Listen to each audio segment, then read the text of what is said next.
I'm Danny Otto. Welcome into an all-new episode of That Recap Show. Now, before we get into the episode, just want to issue major spoiler alert. We are going to be going over everything that happened in Aquaman and the Lost Kingdom. So if you haven't watched that movie yet, you may want to pause this video, head over to your favorite digital marketplace, check that out, and then come back and enjoy the breakdown. Now, with that out of the way, let's start the show.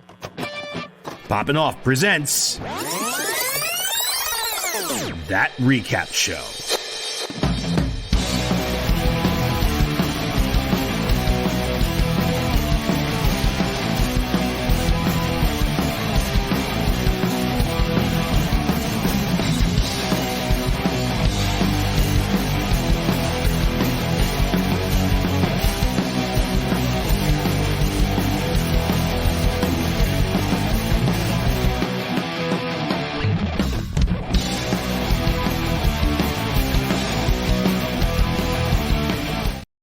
All right, joining with me to break down everything from Aquaman and the Lost Kingdom, it's Jon Jon Rico.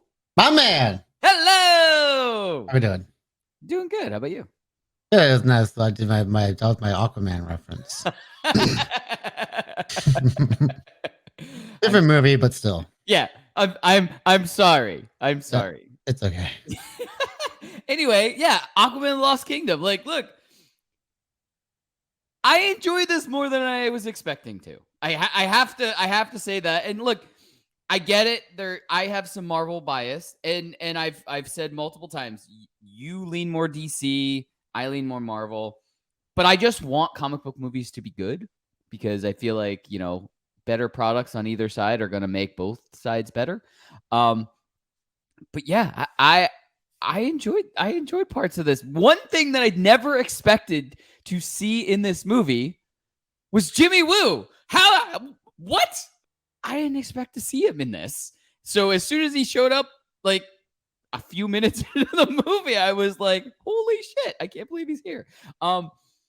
Right off the bat, something else that I really enjoyed. I enjoyed that his character didn't get killed off at all either, because easily could have been killed off because he was just, he was one of the scientists that was kind of working with Black Manta. So you could see that role kind of getting killed off really early, but I do really appreciate that he didn't. I appreciate that we had him throughout the entire movie. But I really enjoyed, some of the references that we got in this, just as like throwaway lines and stuff. And the one that I had to bring up, I am Aquaman. I was like, they absolutely know what they were doing, and they did it. And you know what? I think Jason Momoa pulled it off, and I think it worked. But I was just like, they did it. But anyway, yeah, there's plenty of things in this movie that I did enjoy that I can't wait to kind of, touch on and kind of discuss as we kind of get more into this. But Rico, what were some of your instant reactions to this movie? Yeah, I thought this was a pretty enjoyable movie for what it gave us. You could definitely tell that there's just aspects in different movies within this one movie that Right. And it kind of makes for this kind of a little bit of a jumble mess a bit, but it's still a fun ride throughout the entire thing. One of the things I really do love about the Aquaman movies itself is the world building within him, within the, like just the Aquaman setting. Like, of course, like you're dealing with this whole underwater world with Atlantis, and so that gives you a whole, just a big opportunity to just kind of make your essentially a whole new world within Earth, right? Yeah. And so that's why I feel like these movies give me kind of a little bit of like a Star Wars feel. Like some of these scenes in this movie kind of just remind me straight up of Star Wars, like when Arthur and Orm go and visit the Kingfish that's played by Martin Short. That's basically Jabba the Hutt. But like, and a lot of like the way they set up like the adventures and the stuff is just very Star Wars. Like, when you're at the headquarters or like, on the main ship and you're like, okay, you got to go here, get this done, and blah, blah, blah. That's just like any other kind of adventure story, really. But, what I also like about the Aquaman movies is it has elements of like Game of Thrones too, because you're dealing with royalty and the Atlanteans and stuff like that, and like this whole council within Atlantis and how they deal with stuff underwater and all the politics and stuff like that. I always find that stuff to be really enjoyable to watch too. I think that also the effects in this movie I think are just really awesome with the way they handle underwater creatures and the fact that you're dealing a lot of this action underwater and it just kind of gives you kind of this uphill hurdle to get through as far as like making it look good. And I think they pull it off pretty well. So yeah, I thought this was a pretty fun movie overall, given some things that could have been handled better. Yeah, absolutely. I totally agree. And yeah, I mean, I didn't think of it when I was watching it, but yes, Star Wars, it definitely has like some elements of that. And now, just kind of as soon as you mentioned it, just thinking about some of those aspects. Yeah, I'm totally there with you right now. But do you want to get to some big takeaways? Yeah. Awesome. All right. I'm going to kick off big takeaways because it kind of flows perfectly into what I wanted to talk about. And it was that there was a lot that I like aspects of this movie that I really enjoyed, but one thing that was kind of a little off to me was kind of what you started to get into, where there were kind of aspects of kind of, at least for me, two different tones going on at the same time, where we had Jason Momoa playing this really well done goofiness of Aquaman, basically like this. I would appreciate a full movie of just him being goofy as Aquaman. But then when we had the focus scenes on Black Manta, it felt more of this dark kind of gritty comic book movie where we could have had a lot of bloodshed and we could have really had this really sinister kind of villain and kind of this matchup that would be really dark, and this movie that would kind of be more dark toned and stuff Yeah, like made a that. cartoony kind of. Right. Yeah. Because of that, it felt like Yeah. that tonal shift between the two kind of aspects felt really, that was the only thing that it was like more jarring. Like neither one of them would have been a bad tone for this movie, but having both of them going back and forth felt off. Like that was the only part of it that felt off. Like was because we kind of switched back and forth, and it was almost like, just like you said, where it almost felt like two different movies at the same time, kind of following these two different characters. But what what I enjoyed from this movie was that goofiness. I did really enjoy, having some of these jokes in there, and I enjoyed kind of this buddy cop almost parts of this movie and stuff like that. I thought were really cool too. So yeah, I'm happy with those aspects that we got, and I did, for what happened with the character of Black Manta, I did enjoy his scenes at times. I appreciated him as a villain, Yeah. but like I said, it was just more jarring because it felt like a different movie with him, type of thing. Right. But Rico, what were some of your takeaways from this movie?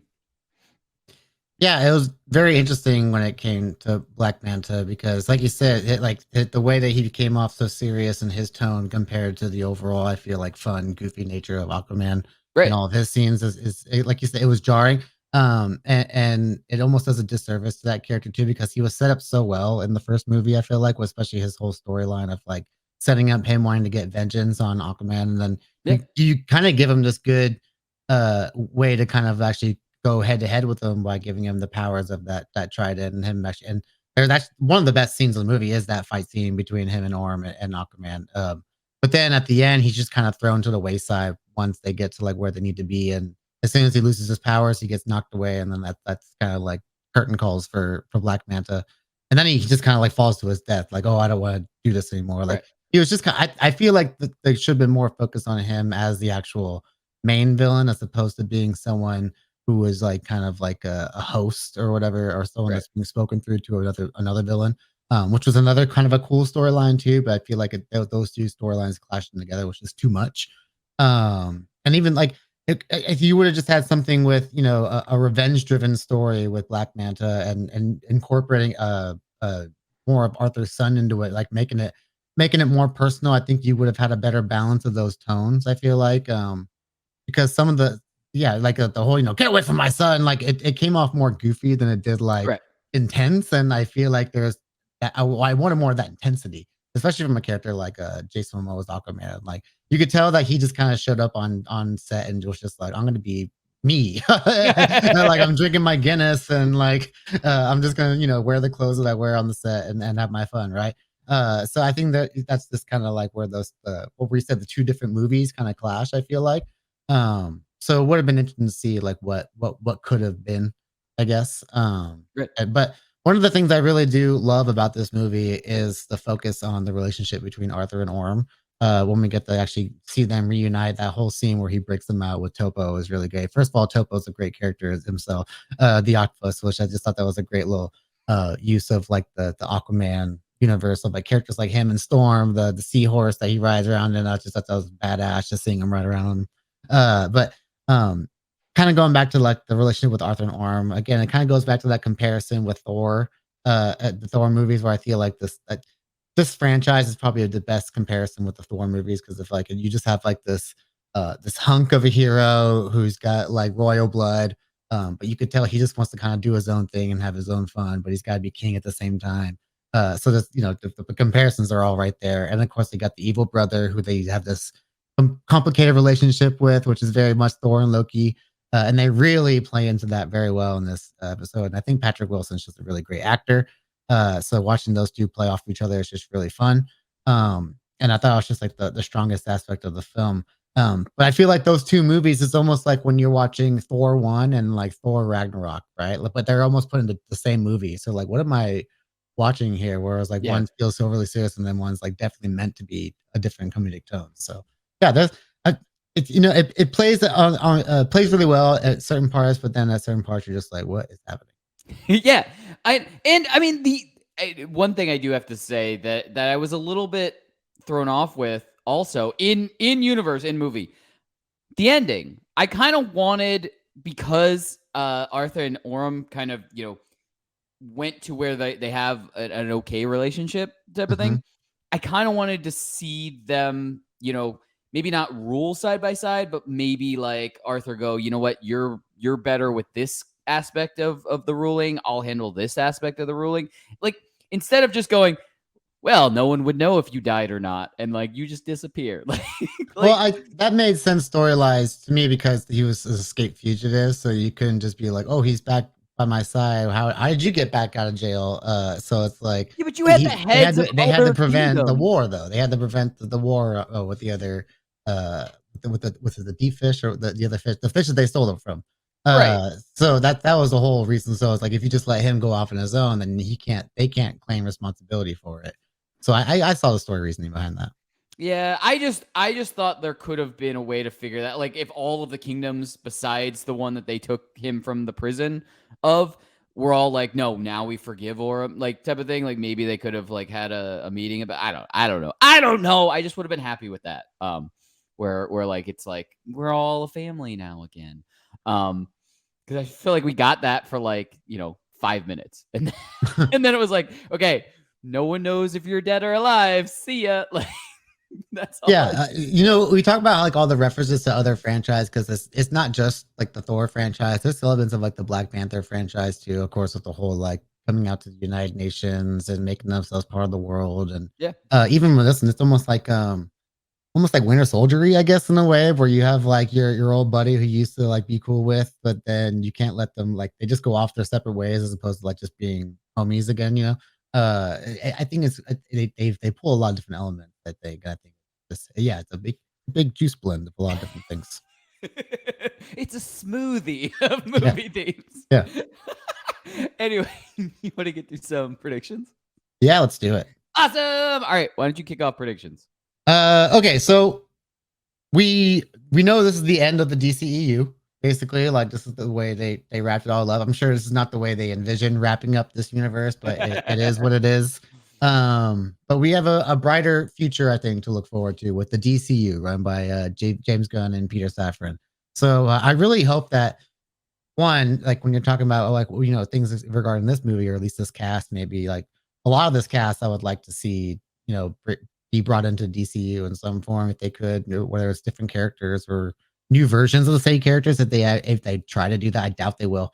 But when it comes to someone like Jason Momoa, I feel like his future is screaming for a character like Lobo. I feel like it's something that's been rumored for a long time, and it's something where he can just literally, as far as the makeup is concerned, you just got to paint the man white and put him in a leather vest, and he's already Lobo. So I feel like that's just the character that he's just made to be.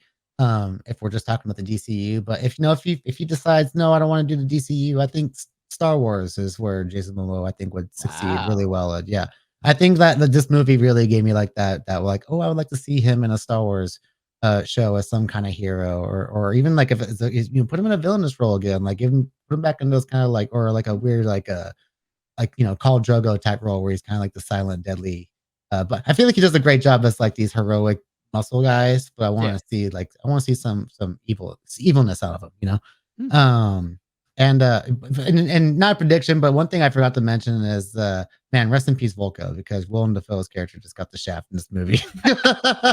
So bring him into the DCU, I think, at some point, because if he's not going to do any more Goblin stuff for Spider-Man suit, I think a character for him in the DCU would be well, not a character like Volko, where I feel like a character with his or an actor of his abilities can be utilized much better. I want to see something crazy from Willem Dafoe. Yeah, absolutely. I mean, I would love to see him reprise Green Goblin again, or at least at the very least Norman Osborn like type of thing. Like, you know, we're the sky's the limit. Like I've always said with the MCU, now that we're leading towards Secret Wars, we never know who we're gonna see pop up again. But yeah, I mean, kind of just going off of your prediction for my prediction is I'm kind of along the same lines as you. I'm really excited to kind of see what James Gunn does with the DCU now moving forward, because he did such an awesome job with the Guardians trilogy, with like tone. Like, I mean, like I was saying with this movie, my takeaway from this was kind of the different tone shifts in this movie that were kind of, so I'm really interested to see how he expands the entire universe, like tonally and stuff like that, versus, you know, his trilogy of Guardians of the Galaxy. Or if it's going to be, you know, kind of like the MCU, where, you know, everyone's going to kind of have different tones, and there's not really an overall tone until we get like, you know, maybe another team up like a Justice League movie years from now type of thing, where they're all kind of sharing the same space, and then we have the same kind of tone.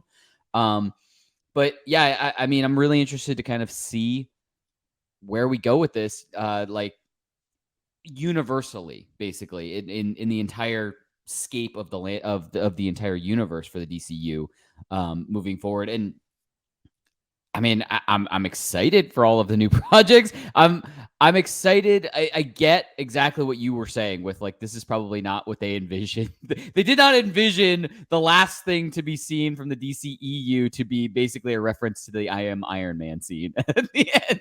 No, and unheard. I am Aquaman scene, if I do say so myself.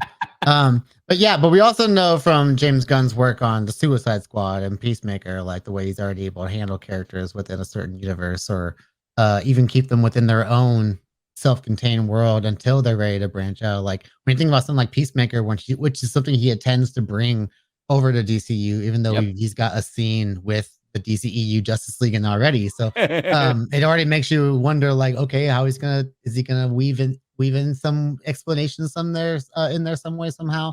We already know like certain actors are coming back, like Viola Davis as Amanda Waller. So because the sky is the limit for the DCU, and I think with him at the helm, it's there's a really bright future for storytelling there.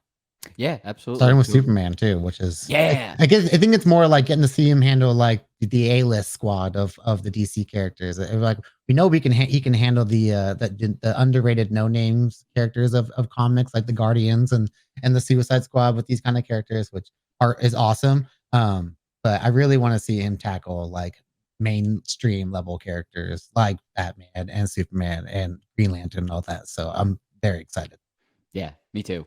But as we always say, that's what we think. Let us know in the comments below. What did you think of Aquaman and the Lost Kingdom? And what do you think is next for the DCEU? The sky's the limit. I mean, we know it's starting with, I believe it's starting with Superman. But, you know. Creature Commandos, I think, too. Yeah. Cannot wait to see that. I cannot wait to see what is in store for the DCU with James Gunn at the helm. And as always, don't forget, like, subscribe, and turn on notifications to hear about all of our latest audio and video podcast releases. Bye, everybody! Poppin' Off presents That Recap Show.